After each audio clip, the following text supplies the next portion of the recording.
तो अगर आप एएमयू और जामिया की प्रिपरेशन कर रहे हैं और इस तरह का क्वेश्चन सॉल्व नहीं किया तो समझिए आप बहुत बड़े घाटे में हैं।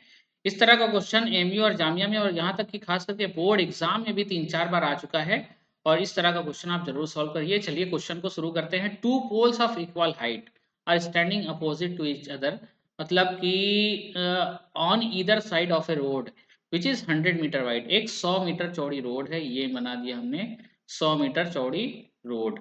अब two poles of equal height, road के दोनों तरफ, either side of the road, इस रोड के दोनों तरफ, एक तरफ ये हो गया, ये एक खंबा हो गया, पोल खड़े हैं, और एक ये पोल हो गया। इस रोड के दोनों तरफ खंबे हैं ऑफ इक्वल हाइट दिया, देखो of two poles of equal height are standing opposite to each other on the either side of a road which is 100 metre wide from a point between them on the road. इस road के दोनों पोल के बीच में, road पर किसी point से, मान लीजिए ये पॉइंट, ये दो रोड पर ये तो है, दोनों के बीच में भी है। The angle of elevation of their tops are 30 degree and 60 degree. ठीक है, तो इसका एलिवेशन हो जाएगा कितना, 30 डिग्री। एलिवेशन क्या होता है, जब किसी चीज को देखने के लिए आपको सर को उठाना पड़े तो उसको कहते हैं एंगल ऑफ एलिवेशन, और जब किसी चीज को देखने के लिए सर को झुकाना पड़े तो उसको क्या कहते हैं, एंगल ऑफ डिप्रेशन। तो अभी यहाँ पर एंगल ऑफ एलिवेशन, यहाँ से कोई इंसान देखेगा इसके टॉप को तो एंगल ऑफ एलिवेशन ही तो बनाएगा। तो यहाँ पर भी एंगल ऑफ एलिवेशन बना दे हम लोग। इसका एंगल ऑफ एलिवेशन कितना डिग्री है, 60 डिग्री, 60 डिग्री। चलिए इतना काम हो गया, आगे देखते हैं। Find the position of the point, मतलब ये पॉइंट की पोजीशन क्या है। Also the heights of the pole, poles की हाइट, भैया पोल इक्वल हाइट के हैं तो एच इसको मान ले और एच इसको मान ले। हाइट तो पता है नहीं लेकिन इक्वल हाइट के हैं तो ये लिख दिया। ठीक, मान लीजिए अब जैसे इस पॉइंट की दूरी यहाँ से कितनी है नहीं पता तो क्या लिखते हैं, एक्स लिखते हैं। यहाँ से मान लिया इस पॉइंट की दूरी है एक्स, ये पूरी दूरी है 100। ये पूरी दूरी कितनी है, ये पूरी दूरी है 100 मीटर। तो कोई बता पाएगा कि ये दूरी कितनी हो जाएगी, ये दूरी 100 में से आप इतना, इस पूरे 100 में से जो यहाँ से लेके यहाँ तक की दूरी है उसमें से x माइनस कर दीजिए, ये दूरी क्या हो जाएगी, 100 माइनस एक्स। ठीक, ये डिस्टेंस, ये वाली डिस्टेंस, तो नाम रख दे जरा A B C D E. मैं बात कर रहा हूँ ये डिस्टेंस सी डी की, सी डी कितना हो जाएगा, 100 माइनस एक्स। पूरा ए डी है 100, उसमें से एक्स सब्सट्रैक्ट कर देंगे, ये इतना बचेगा। ठीक है, अब लगा देखते हैं अपना बेसिक ट्रिग्नोमेट्री, क्योंकि हाइट एंड डिस्टेंस। सबसे पहले टेन टेन 60, ये ट्रायंगल ए बी सी में लगा है, tan 60 के perpendicular upon base h upon x। तो tan 60 की वैल्यू कितनी होती है, √3 इक्वल टू h अपॉन में x। तो h इक्वल टू कितना आ जाएगा, √3x। चलिए इसको आप डिब्बे में, मतलब फर्स्ट इक्वेशन रखे रहिए। अब दूसरे ट्रायंगल में, in triangle D E C, in triangle D E C, in triangle D E C. अब देखते हैं डी ई सी में क्या करते हैं हम लोग। In triangle D E C, in triangle, in triangle D E C, ये सब लिखना नहीं है, सब एक्सप्लेन करने के लिए है। tan 30 इक्वल टू परपेंडिकुलर कितना, मतलब height of the pole h upon में डिस्टेंस उसकी कितनी है ट्रायंगल की, 100 माइनस यक्स। तो tan 30 की value 1/√3 equal to h upon 100 minus x की वैल्यू यहाँ से पुट कर दिया जाए। अगर आप लोग कहें तो x की वैल्यू यहाँ से पुट कर दिया जाए, लेकिन x की वैल्यू नहीं निकाला है हमने, h की वैल्यू। और हमको फाइंड दोनों चीज करना है, x भी फाइंड करना है इस पॉइंट की यहाँ से डिस्टेंस, और h भी फाइंड करना है। तो चलिए h की वैल्यू रख देते हैं कितनी, √3x। h की वैल्यू कितनी रख दें, √3x। तो √3x h की जगह पे रख दिया, और 100 माइनस एक्स अपॉन 1/√3।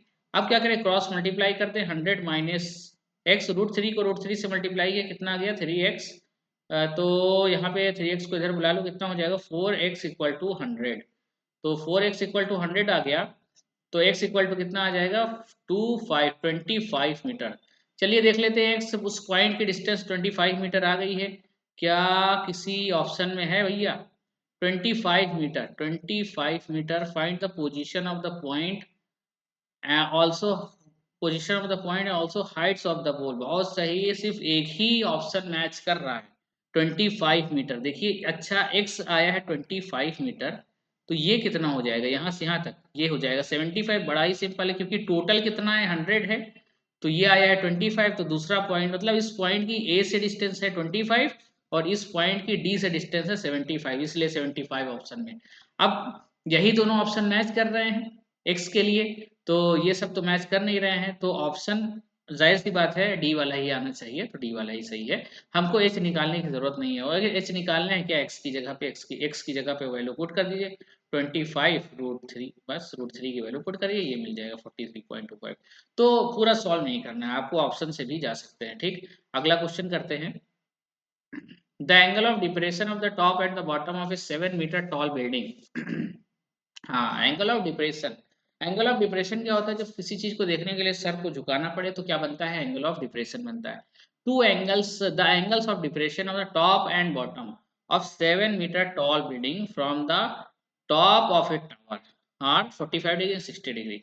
मतलब किसी बिल्डिंग का टॉप का और किसी बिल्डिंग के बॉटम का एंगल ऑफ डिप्रेशन, किसी बिल्डिंग को देखने के लिए सर झुकाना पड़ रहा है, टॉप को देखने के लिए भी सर झुकाना पड़ रहा है, बॉटम को देखने के लिए भी सर झुकाना पड़ रहा है। इसका मतलब जो आदमी बैठा देख रहा है वो बिल्डिंग से ऊपर है।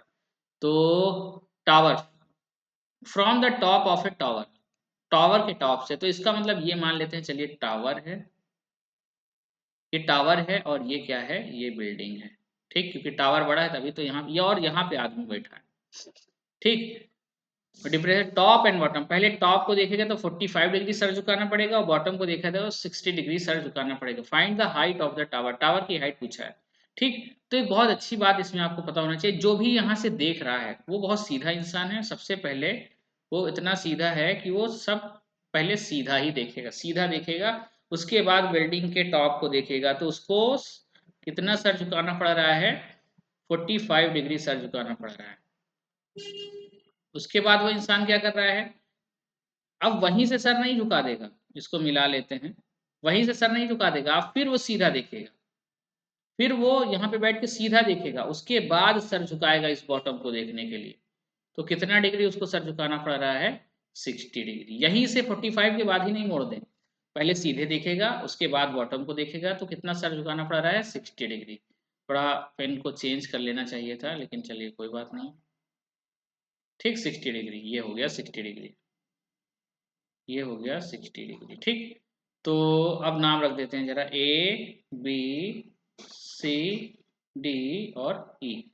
ठीक, अच्छा आपने ये भी पढ़ा होगा, अगर अल्टरनेट एंगल, ये एंगल जितना है उतना ही ये एंगल होता है, तो ये दो पैरेलल लाइन है, आप 10th क्लास पढ़ के आए, ये 45 डिग्री हो जाएगा और ये 60 डिग्री हो जाएगा। Find the height of the tower, लेकिन जो बिल्डिंग है वो कितना है, 7 मीटर टॉल है, ये बिल्डिंग है 7 मीटर टॉल, 7 मीटर। ठीक, तो ये भी कितना हो जाएगा, 7 मीटर, और हाइट इतनी बची उसको मान लेंगे h। ठीक, हाइट ऑफ द टावर। ठीक है, तो आइए सॉल्व करते हैं। इन ट्रायंगल सबसे पहले 45 डिग्री वाला लेते हैं, 45 डिग्री और इसके दोनों के बीच की डिस्टेंस को मान लेते हैं x। 45 वाले में आसानी ये रहती है कि जितना परपेंडिकुलर होगा, जैसे h ये है परपेंडिकुलर x और ये है 45 डिग्री, तो जितना परपेंडिकुलर होगा और बेस इक्वल हो जाएंगे, x इक्वल टू h। तो सबसे पहले tan 45 उसमें लगाते हैं, और h अपॉन कितना हो जाएगा, h अपॉन x, मतलब x equal to h, x equal to h पहली इक्वेशन आ गई। अब दूसरा ट्रायंगल ले लेते हैं, triangle A B D, triangle A B D ले लेते हैं, तो कितना लगाएंगे, tan 60 इक्वल टू परपेंडिकुलर, अब ये पूरा परपेंडिकुलर लेंगे पूरा, बी डी h+7 अपॉन में x। ठीक, तो tan 60 की वैल्यू आप लोग को पता है कितनी होती है, √3, √3 इक्वल टू h हमको फाइंड करना है h, तो h+7 अपॉन में h और x बराबर है, तो x को रिप्लेस कर देते हैं किससे, h से, तो कितना आ गया, √3h, और ये वाला इधर आएगा -h इक्वल टू 7। यहाँ पे मेरा फोटो आ गया होगा, तो h कॉमन ले लेते हैं हम, h कॉमन ले लेंगे अगर, तो क्या बचेगा, √3 - 1 इक्वल टू 7। तो h फाइंड करना है 7 अपॉन √3 - 1। अब क्लास 9 का कॉन्सेप्ट लगेगा यहाँ पर, इसको रेशनलाइज करना है, √3 + 1, √3 + 1, रेशनलाइजेशन फैक्टर, इसका माइनस साइन चेंज करके वही सेम चीज लिखी जाती है, जिससे डिवाइड करते हैं उसी से मल्टीप्लाई करते हैं ऊपर, तो कितना आ जाएगा 7 और यहाँ पे मल्टीप्लाई हो जाएगा √3 + 1 अपॉन में कितना हो जाएगा √3 -1 √3 + 1, ये प्लस भी है माइनस भी है, √3 का स्क्वायर 3, 1 का स्क्वायर 1, तो कितना हो जाएगा 7, √3 की वैल्यू 1.73 + 1 अपॉन में 2। अब आप इसको सॉल्व कर लें और अपना आंसर कमेंट में लिख दें कौन सा मैच किया है। अब कैलकुलेशन है, बस 1.7 में 1 ऐड करिए, 7 से मल्टीप्लाई कीजिए और 2 से डिवाइड कर दीजिए।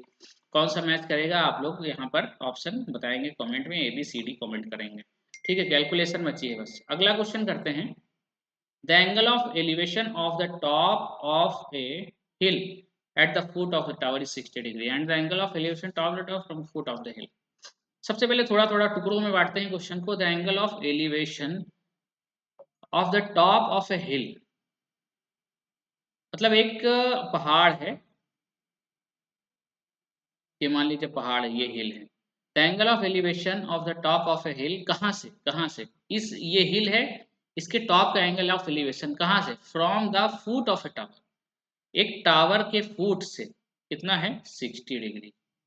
टावर ये है टावर, और यहाँ पे मिला देते हैं इनकी दूरी को, ये from the foot of a tower, from the foot of a tower ये कितना है 60 डिग्री। ठीक, अब क्या करते हैं, अब करते हैं ये, and the angle of elevation of the top of the tower. अच्छा, जो टावर के टॉप का एंगल ऑफ एलिवेशन कहाँ से, from the foot of the hill, hill के फुट से, यहाँ से कितना है 30 डिग्री। ये कितना है 30 डिग्री, बहुत बढ़िया। If the tower is 50 metre high, tower की हाइट भी बताया भैया 50 metre. What is the height of the hill, तो हिल की हाइट कितनी है।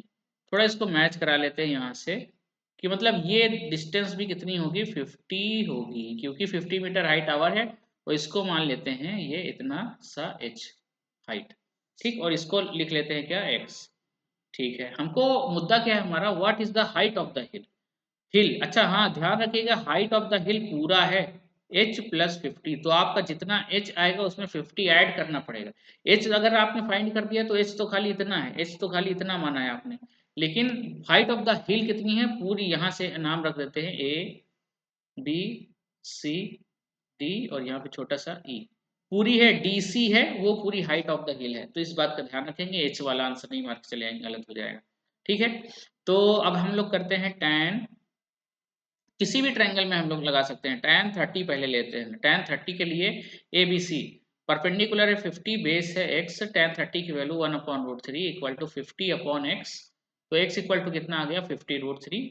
तो पहली इक्वेशन मिल गई बहुत ही आसानी के साथ। अब दूसरी इक्वेशन लगाते हैं tan 60 वाली, tan 60 इक्वल टू परपेंडिकुलर कितना है, ये पूरा ये माफ करिए पूरा बड़ा वाला ट्रायंगल, ये है इसका परपेंडिकुलर, कितना हो जाएगा h + 50 अपॉन में x तो सेम ही रहेगा, x से हमको कोई मतलब नहीं है क्योंकि हमको h निकालना है।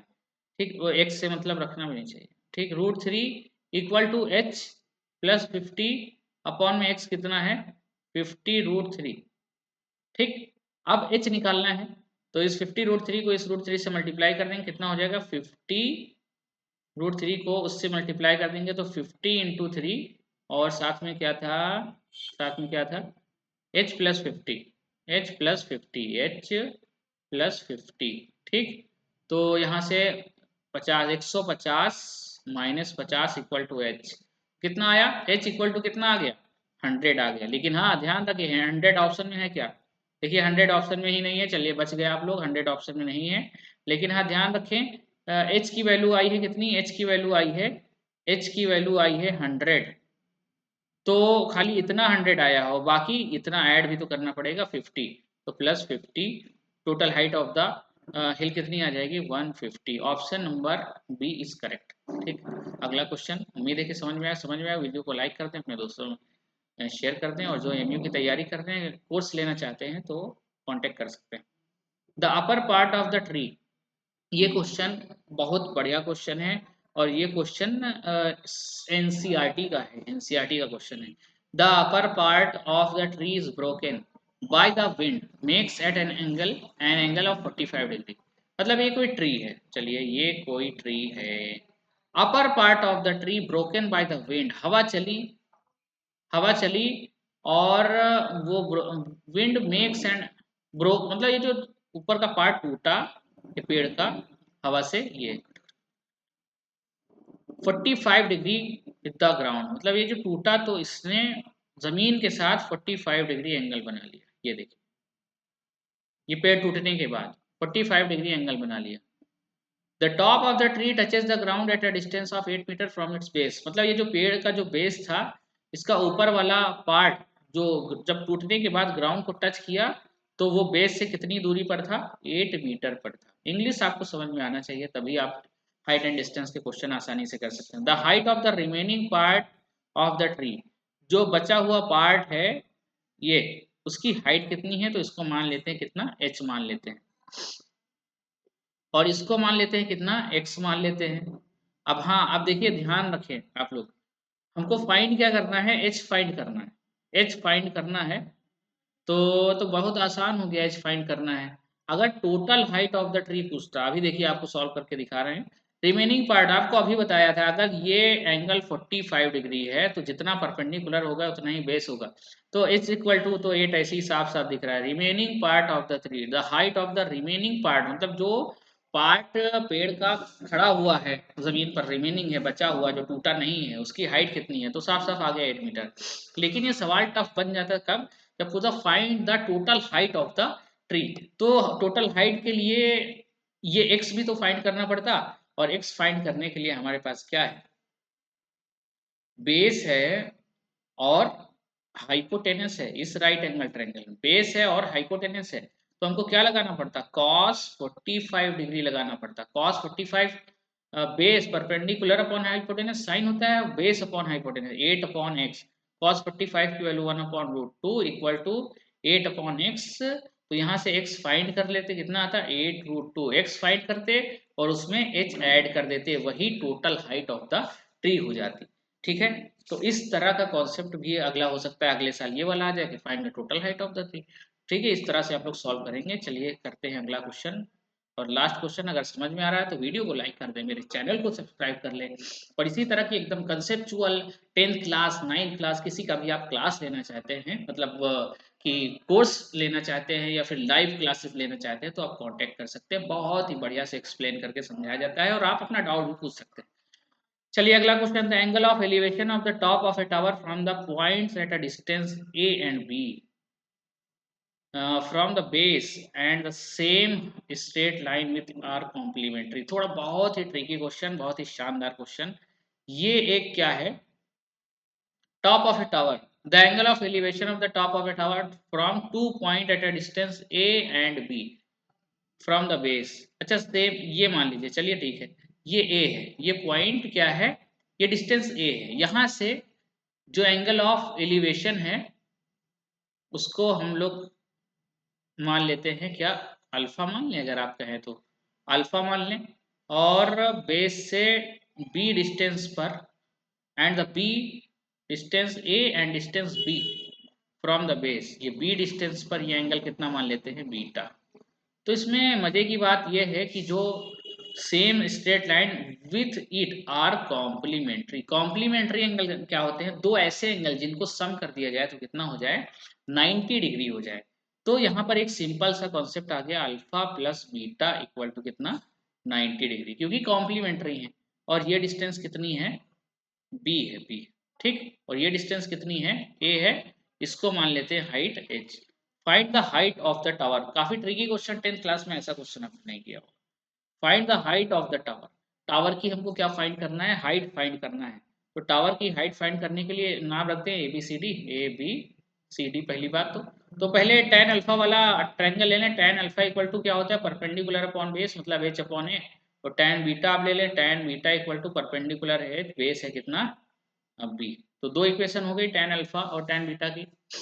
अब हमारे पास एक पॉइंट है tan alpha plus beta equal to 90 degree, हमको एच फाइंड करना है।